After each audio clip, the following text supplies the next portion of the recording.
ETF index mutual funds నేర్చుకుని stock మార్కెట్లో రాణించాలనుకుంటున్నారా? వెంటనే ఈ నెంబర్కి కాల్ చేయండి.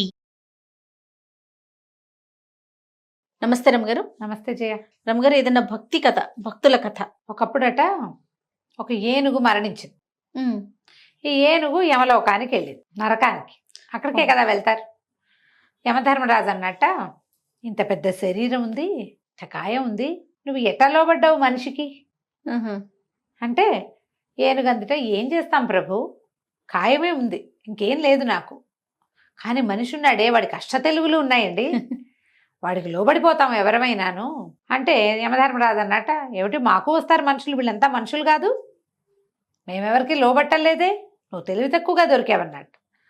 ఏనుగు అందుటే, వీళ్ళంతా చచ్చిపోయాక వస్తున్నారండి, బతికున్న మనిషిని ఒకరిని తెప్పించండి, అప్పుడు మీ సంగతి తెలుస్తుంది. బతుకున్నవాడు కనుక వస్తే ఎవడైనా వాడికి లొంగాల్సిందే అనేసరికల్లా ఆయనకు ఆశ్చర్యం వేసి, ఆ ఏనుగు అక్కడ వదిలిపెట్టి ఇక్కడే ఉండని ఆ భటులకు చెప్పారు, ఒరే ఎవడైనా బతుకున్న మనిషిని భటూరండ్రా అని చెప్పాడు. సరే, బతుకున్న మనిషి కోసం ఒక 4 అనుచరులు వెతకడం మొదలుపెట్టారు. వాళ్ళు మామూలుగా పాపుల్ని మోసపోతూ ఉంటారు కదా. ఒకనాడు వాకిట్లో మంచం వేసుకుని పడుకున్న ఒక కాయస్థుడు అని రాస్తారు ఆ పుస్తకంలో, కరణం ఆయన లెక్కలు రాసేవాడు. పడుకున్న ఆయన కనిపించాడు. కనిపించేసరికల్లా వైనంగా ఉన్నాడు, ఇంట్లోకి వెళ్ళి వెతకక్కర్ల, రోడ్డు మీద కనపడ్డాడు, వాకిట్లోనే తలిపేసి మంచం వేసుకు పడుకున్నాడు. 4 పక్కల ఎత్తి మంచం లేవదీశారు. లేవదీసేసరికి అర్థం కాలే ఆయనకి, ఎవరో లేవదీస్తున్నారని చూసుకున్నాడు. చూసుకుని, ఎవరు బాబు అంటే, యమధర్మరాజు మిమ్మల్ని తీసుకురమ్మన్నారు అంటే, నేను చచ్చిపోయానా అన్నాడు.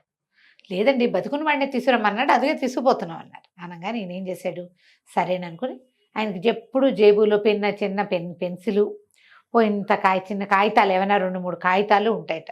పడుకున్నప్పుడు కూడా ఆ జేబులో ఉంటాయి, చొక్కాతో పడుకున్నాడు. జేబులో నుంచి పేపర్ తీసి అందులో రాశాడు ఏవో 4 వాక్యాలు రాసుకుని పడుకున్నాడు. అట్టగే మళ్ళీ జేబులో పెట్టుకున్నాడు కాగితం. స్వర్గానికి నరకానికి తీసుకుపోయారు. తీసుకుపోతే యమధర్మరాజు కొలువు తీరున్నాడు. ఈయన ఏమన్నాడు, ఈ మనిషి కాయస్థుడు అని రాస్తారు. జేబులోంచి కాగితం తీసి, ఈ కాగితం యమధర్మరాజుకి ఇవ్వండి అని చెప్పాడు. చెప్పేసరికల్లా ఆయన ఏం చేశాడు, ఈ వ్యవహారం ఏమి ఇంకా వినలా, వెళ్ళాము అంతే, పైకి వెళ్ళారు. ఆ కాగితం పట్టుకెళ్ళి ఆయనకి ఇచ్చారు. ఆయన కాగితం విప్పి చదువుకున్నాడు. చదువుకుంటే, వైకుంఠం నుంచి రాయబడింది కాగితం. నువ్వు చాలా శ్రమ పడుతున్నావు, నా మనిషిని వాడుకో, ఈ వ్యక్తిని వాడుకో, ఇట్లు నా శ్రీమన్నారాయణుడు చేవరాలు అని ఉంది. అలాగా ప్రభు నాకు ఆజ్ఞ ఇచ్చాడని, రండి మహానుభావ అని ఈ మంచం మీద పడుకున్న ఆయన్ని తీసుకెళ్ళి తన సింహాసనం మీద కూర్చోబెట్టాడు. కూర్చోబెడితే, ఏమిటి మహాప్రభు, శ్రీమన్నారాయణ ఆజ్ఞ ఇచ్చాడు, అదే కదా, ఆజ్ఞను పాటించద్దు. కాగితం చూసుకున్నాక మనం ఏం చేస్తాం, ఏదైనా ఒక ఆర్డర్ చూడగానే దాని ప్రకారం అంతే అంతే కదా. అక్కడి చీర కూర్చోబెట్టంగానే ఓ మనిషి వచ్చాడు. ఒక ఆవిడని పిలిచారు, ఒక పాపి. ఈమె గేదెల్ని తోలేదు, గేదెల పాలు తీసి పిల్లలకి పోసేది, పాలు అమ్మేది. అయితే అమ్మేటప్పుడు చాలా నీళ్లు పోసి అమ్మేది. నీళ్లు పోసి అమ్మటం వల్ల చాలామంది పిల్లలకి పొట్టలు ఉబ్బిపోయి జబ్బు చేసింది, కల్తీ పాల వల్ల.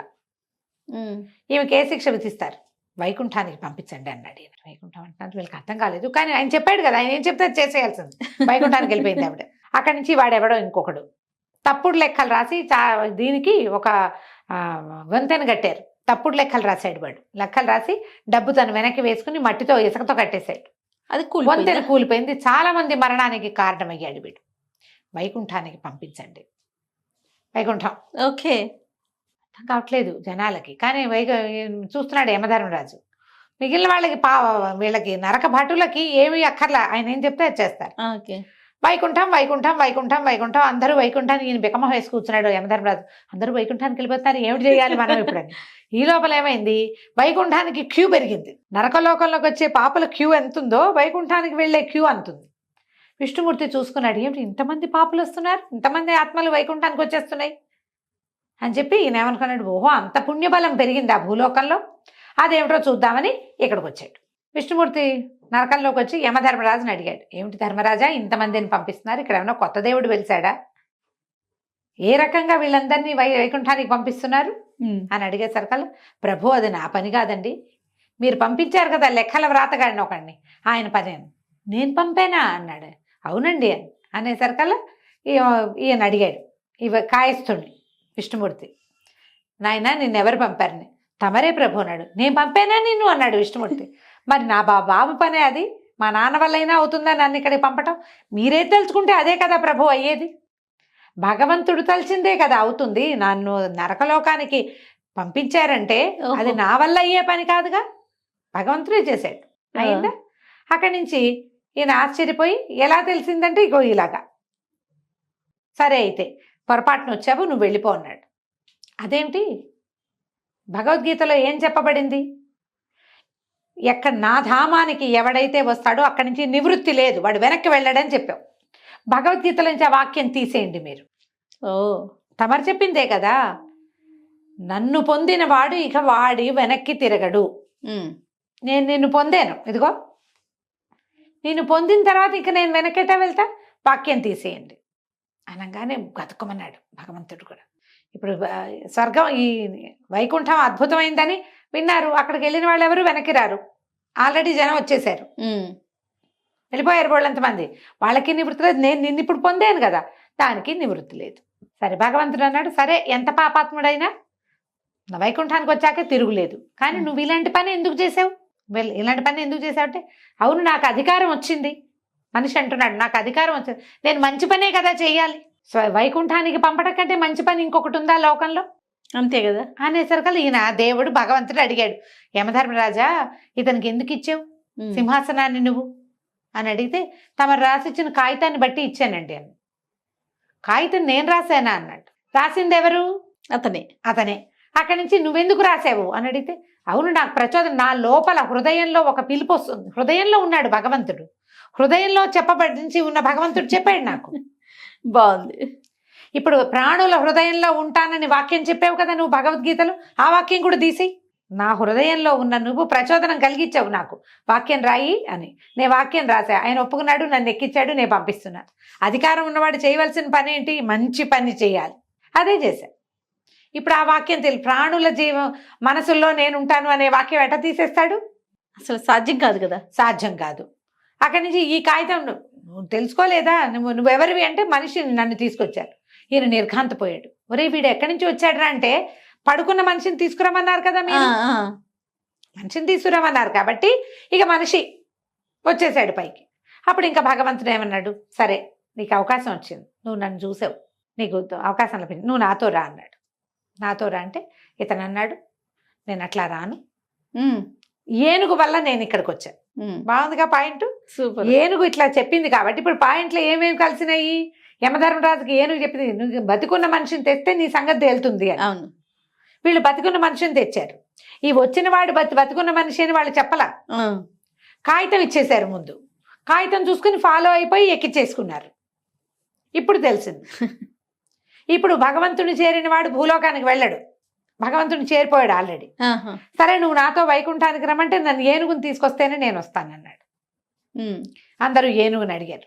ఏనుగు నువ్వు కూడా వస్తావా వైకుంఠానికి అంటే, నా సోదరులంతా ఇక్కడే ఉంటే నేను ఎటా వస్తాను అంది. అప్పుడు భగవంతుడు అన్నాడు, సరే అందరూ పదండి వైకుంఠానికి, మనం వెళ్ళిపోయాక యమధర్మరాజు ఆయన బాధ ఆయన పడతాడు. బాగుంది. గుంపంతా పోయారు. వీళ్ళందరూ కలిసి భగవంతుడితో కలిసి వైకుంఠానికి వెళ్ళిపోయారు. అధికారం ఇది కల్పిత గాథమ్మా. అధికారం వస్తే చేయవలసింది ఏంటి? మంచి, మేలు. ఏది అద్భుతమని నీ జీవితానికి అద్భుతమైన విషయంగా నువ్వు భావిస్తావో అది అందరికీ ఇవ్వాలి. చేయకూడదు ఏంటంటే అధికార దుర్వినియోగం చేయకూడదు. మనం ఇప్పుడు ఏం చేస్తాం? లోకులందరూ ఏం చేస్తున్నారు? ఈయన వాక్యాలు చెప్పాడు చూడు, హృదయంలో భగవంతుడు ఉంటాడు, అతన్ని విను, అతను నిన్ను అబద్ధం చెప్పమనడు, అతను నిన్ను చంపమనడు, చెడు చేయమనడు, మోసం చేయనడు, కొండేలు చెప్పమనడు. ఏం చేయమంటాడు? మంచి చెయ్యి అని చెప్తాడు. లోపల ఉన్నవాడు చెప్పేది ఏంటి? అంతే, మంచి.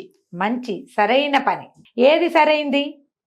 నీకు ఏది సరైందో, నీకేది సంతోషాన్ని కలిగిస్తుందో అదే నువ్వు ఇతరులకు ఇవ్వాలి. ఇతరులకు ఇస్తే నీకు సంతోషం కలిగేది కాదు. అది నీకు జరిగితే నువ్వు సంతోషంగా ఫీల్ అవుతావు అనుకో, అది వాళ్ళకి జరపాలి కదా. అధికారం లభిస్తే చేయవలసిన పని ఏంటంటే మంచి ఈయనకి యమధర్మరాజుగా అయ్యే అవకాశం వచ్చింది. పాపల్ని వేయించండి గీయించండి అనకుండా మళ్ళీ పుట్టుకలేని చోటికి పంపించేశాడు. అది చక్కగా ఉన్న వాళ్ళందరినీ పంపించేశాడు. కల్పిత గాథ యాక్చువల్ గా ఇది. కానీ ఎంత అద్భుతంగా ఉందో రమ్మగారు. ఎంత బాగా రాశాడు చూడు. చాలా చాలా బాగుంది. ఎక్కడ ఏమీ చేయకూడదు, నువ్వు ప్రయత్నం చేయి సాధ్యమైనంత. ఎప్పుడో ఒక్కొక్కసారి మనం అధికారాలతోటి ఇబ్బంది పడతాం. కత్తి మీద సాము అధికారం అంటే. ఆ కాస్త ఇబ్బంది పడ్డప్పుడు పడు, కానీ అవకాశం ఉన్నప్పుడు సహాయం చెయ్యి, మంచే చెయ్యి అని. కంచికి మనం ఇంటికి. నమస్తే అండి. నమస్తే.